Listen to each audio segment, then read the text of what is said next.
తల్లిదండ్రులు కావాలని మీ కలను నెరవేర్చుకోండి హెగ్డే ఫెర్టిలిటీ సెంటర్ ద్వారా ఉచిత మొదటి కన్సల్టేషన్ పొందండి 8807474474.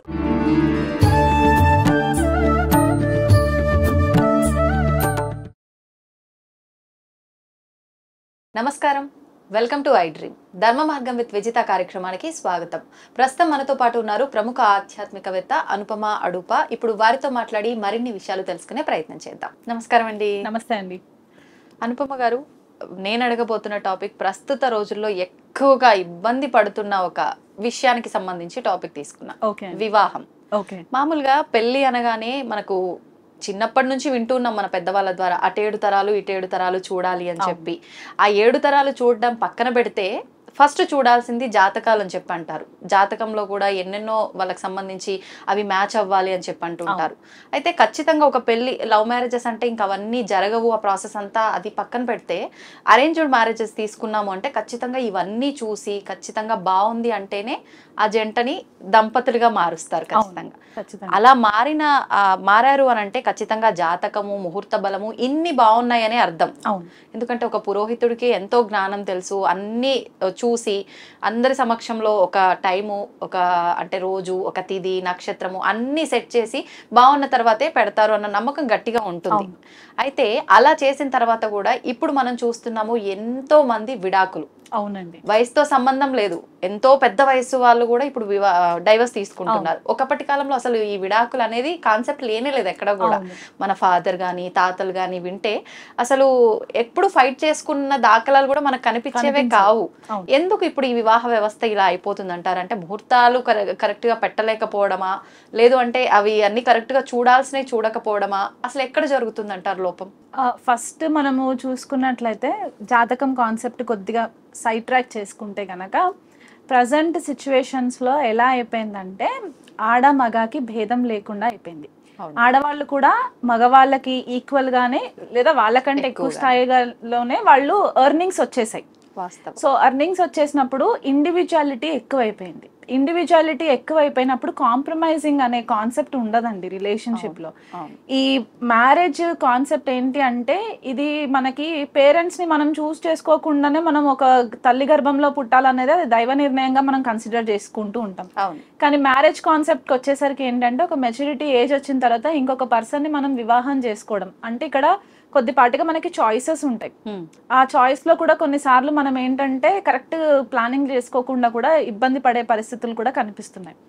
అయితే ఇక్కడ ఇంకొకటి ఏంటి అంటే మ్యారేజ్ కి ముందు వీళ్ళకి ఒక ప్రాపర్ అండర్స్టాండింగ్ లేకపోవడం, సొసైటల్ చేంజెస్ కి తగ్గట్టుగా వీళ్ళు ఇవాల్వ్ అవుతున్నారు అని అనుకుంటున్నారే తప్ప ఏ రకంగా ఇవాల్వ్ అవుతున్నారు అనే కాన్సెప్ట్ కూడా లేకుండా అయిపోవడం, కొద్దిపాటిగా ఎక్స్టర్నల్ ఇన్ఫ్లుయెన్సెస్ అవ్వడం.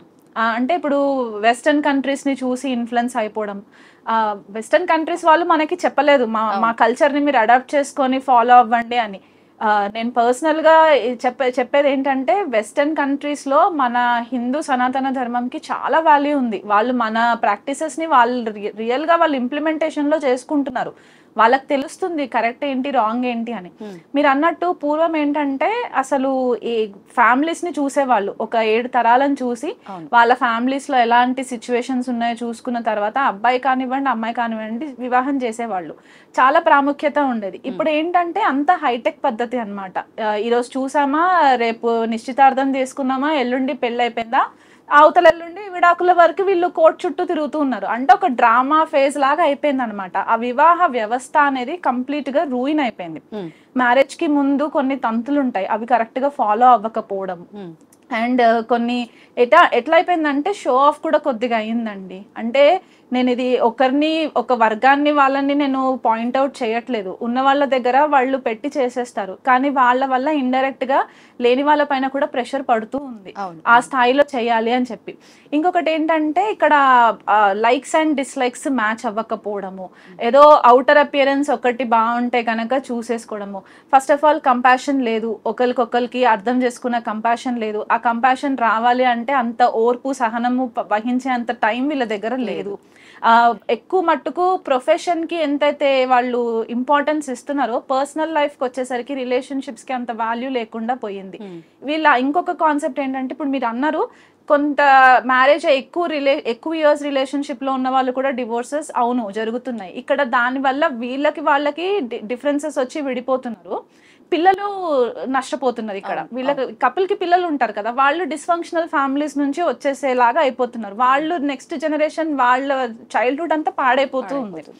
సో దీనికి అంతటికి ఏంటి అంటే ప్రాపర్ అవగాహన లేకపోవడము, పెద్దలు కుదిర్చిన పెళ్లిళ్ళు అయినా సరే వీళ్ళిద్దరికి డిఫరెన్సెస్ వచ్చే టైంలో పెద్దలు కూర్చోపెట్టి నచ్చ చెప్పే ప్రయత్నం కూడా చేయట్లేదు. ఇరువైపుల నుంచి స్టోరీస్ వినాలి ఎప్పుడైనా సరే, ఒక సైడ్ మనం జడ్జ్మెంట్ చేయడానికి కూడా లేదు. సో ఇదొకటి ఫ్యామిలీస్లో కూడా కొద్దిగా చేంజెస్ రావాలి, దాన్ని మనం ఎంకరేజ్ చేయొద్దు. అండ్ ఇంకొకటి ఏంటంటే ఎక్స్టర్నల్ ఫ్యాక్టర్స్కి ఎక్కువ వీళ్ళు అట్రాక్ట్ అయిపోవడము, టెంపరీ హ్యాపీనెస్ వెతుక్కోవడము, ఇక్కడ ఇమోషనల్ సపోర్ట్ దొరకకపోయేసరికి బయట వెతుక్కోవడము. ఆ ఇమోషనల్ సపోర్ట్, ఒక బాండింగ్ ఏర్పడాలి అంటే ఇమోషనల్ సపోర్ట్ ఉండాలండి. ఏదో నేను రెస్పాన్సిబుల్గా ఏదో ఇంటికి నేను కావాల్సిన గ్రోసరీస్ అన్ని తీసుకొచ్చేస్తున్నాను అని కాకుండా ఆ ఇమోషనల్ సపోర్ట్ లేకపోయేసరికి ఆ రిలేషన్షిప్ నిలబడదు. ఎందుకంటే లేడీస్ స్పెసిఫిక్గా ఏం కోరుకుంటారంటే ప్రేమను కోరుకుంటారు, ఆ అటెన్షన్ని కోరుకుంటారు. ఆ అటెన్షన్ కొద్దిగా వాళ్ళకి ఆ హ్యూమన్ లవ్ టచ్ ఒకటి వచ్చినా సరే వీళ్ళు చాలు అని అనుకుంటారు. అది మిస్ అవుతుంది ఇక్కడ, అది చాలా మిస్ అవుతుంది. కాబట్టి దానివల్ల ఇబ్బందులు. ఇప్పుడు జాతక పరిశీలనకు వస్తే చాలా మంది ఏం చేస్తున్నారంటే అష్టకూట కాన్సెప్ట్ ఏదైతే మనము పొంతనలు చూసుకుంటూ ఉంటామో 36 పాయింట్స్ అని చెప్పేసి ఉంటుందన్నమాట అష్టకూట పాయింట్స్. ఈ 36 పాయింట్స్లో 31 పాయింట్స్ మ్యాచ్ అయినా 32 పాయింట్స్ మ్యాచ్ అయినా చేసేయచ్చు అని చెప్పేసి ఒక గ్రీన్ సిగ్నల్ ఇచ్చేయడం. ఇప్పుడు ఇక్కడ డెప్త్లో పరిశీలన చేయకపోవడం, ఇద్దరు జాతకాలు అబ్బాయిది అమ్మాయిది జాతకాలు వచ్చినప్పుడు వాళ్ళిద్దరు జాతకాలు ప్రాపర్గా అనాలిసిస్ చేయకపోవడం, దానివల్ల కూడా కొద్దిపాటిగా ఇబ్బందులు అనేది కనిపిస్తున్నాయి. సో ఇక్కడ ఏమవుతుందంటే గ్రహమైత్రి చూసుకుంటారు అష్టకూట పొంతనలో, లగ్నమైత్రి చూసుకుంటారు అండ్ భాకుట్ ఒకటి చూసుకుంటారు, నాడీ దోషం ఉందా లేదా అవి చూసుకుంటున్నారు, అక్కడితో అయిపోతుంది అని అనుకుంటున్నారు. కానీ అలా కాకుండా మనకు కొన్ని ఇన్డెప్త్ కాంబినేషన్స్ ఉంటాయి, ఆ కాంబినేషన్స్ చూసుకోవాలి.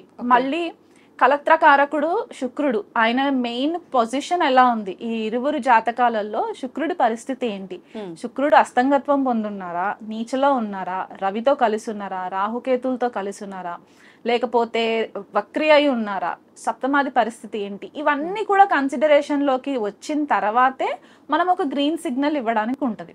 కొన్నిసార్లు ఏమవుతుందంటే లగ్నానికి కూడా బలం లేకపోవడం, అంటే ఇప్పుడు ఎట్లయిపోయిందంటే జ్యోతిష్యులు ఒక టైం ఫిక్స్ చేస్తారు. వీళ్ళు ఆల్రెడీ పేరెంట్స్ వచ్చేవాళ్ళు 2 ఫ్యామిలీస్ నుంచి వచ్చే పేరెంట్స్ ఏంటంటే మాకు సండే కుదరదండి, మేము సండే లేదా ఫ్రైడే కుదరదండి, మేము శుక్రవారం రోజు అమ్మాయిని పంపమని చెప్పి వీళ్ళు ఆల్రెడీ ఒకటి మెంటల్ గా ఫిక్స్ అయిపోయి వస్తూ ఉంటారు. కానీ వాళ్ళ జన్మ జాతకానికి మేబీ ఆ ముహూర్తము చాలా మంచి 100% ముహూర్త బలం అయి ఉండొచ్చు. వీళ్ళు ఇక్కడ కండిషన్స్ పెట్టేసరికి ఏమవుతుందంటే వాళ్ళు ఇంకొక ఆల్టర్నేటివ్ డే వెతుకుతారు. ఆల్టర్నేటివ్ డేలో మళ్ళీ అక్కడ చంద్రుడి పరిస్థితి ఏముందో తెలీదు, మళ్ళీ వీళ్ళ జాతలోకి కాంబినేషన్స్ ఎట్లా ఉన్నాయో తెలీదు, ఆ రోజు లగ్న బలం ఎలా ఉందో తెలీదు. ఇవన్నీ చాలా సెన్సిటివ్ అండ్ కాంప్లికేటెడ్ కాన్సెప్ట్స్ ఉంటాయి. కాబట్టి వివాహం అనేది ఒక లాంజివిటీ అంటే ఒక లాంగ్ టర్మ్ రిలేషన్షిప్ కాబట్టి చాలా జాగ్రత్తగా ప్లానింగ్ చేసుకుంటే ఈ డివోర్స్ రేట్స్ అనేవి తగ్గుతాయండి. అండ్ చెప్తున్నాను కదా, చాలా మటుకు అసలు ఇండియాలో ఈ మధ్య కాలంలో కోవిడ్ తర్వాత మాత్రం చాలా డివోర్స్ కేసెస్ ఫైల్ అయిపోయాయి. ఎక్స్టర్నల్ వాటికి ఎక్కువ అట్రాక్ట్ అయిపోవడము, దానివల్ల వాళ్ళు అంటే ఇక్కడ ఫ్యామిలీ రెస్పాన్సిబిలిటీస్ పక్కన పెట్టేసేసి ఇంకేదో దొరుకుతుంది బయట అనే ఒక కాన్సెప్ట్ లోకి వెళ్ళిపోవడం వల్ల ఈ డిస్టర్బెన్సెస్ అన్ని క్రియేట్ అవ్వడానికి క్లియర్ ఇండికేషన్స్ అన్నమాట. ఇవి కొద్దిగా మనము చూసుకున్నట్లయితే గనక జాతక పరిశీలనతో పాటు మన బిహేవియరల్ ప్యాటర్న్స్ ఎట్లా ఉన్నాయి, మనం ఎంత రెస్పాన్సిబుల్ గా ఉన్నాము, పేరెంట్స్ ఇరువైపుల పేరెంట్స్ చూసుకోవాలి, ఇద్దరు మ్యారేజ్ చేసుకున్న వాళ్ళు కూడా చూసుకుంటే తప్ప దీనికి ఒక కలెక్టివ్ రెస్పాన్స్ అయితే రావడం కష్టం అండి. ఇంకా ఇంకా డివోర్స్ రేట్స్ ఎక్కువ అవుతాయి, కానీ అది ఒక కొలిక్కి రావడం అనేది కొద్దిగా కష్టం. ఈ విషయాలను దృష్టిలో పెట్టుకుని నిజంగా వివాహం సమయం వచ్చినా కూడా నాకు వివాహం వద్దు అనే ధోరణి కూడా ఎక్కువగా చూస్తున్నాం చాలా మందిలో. అంటే అందరి లైఫ్ ఇలానే ఉంటదేమో, ఇంకా ఇంతమందిని చూస్తున్నాం కదా, సరే ఒక్కరికంటే ఏదో అనుకోవచ్చు, ఇలా ఆలోచించే వాళ్ళు కూడా పెరిగిపోతున్నారు నిజంగా. అవును, సరే అండి, నిజంగా చాలా మంచి విషయాలు తెలియజేశారు. మనం మాట్లాడుకుందాం, ఎంత మాట్లాడుకున్నా ఇంకా ఏదో ఉంది అని అనిపిస్తుంది ఈ టాపిక్ కి సంబంధించి. మరొక మంచి ఎపిసోడ్ లో ఇంకా మరిన్ని విషయాలు తెలుసుకోవాలని అనుకుంటున్నాను. ధన్యవాదాలు. నమస్తే.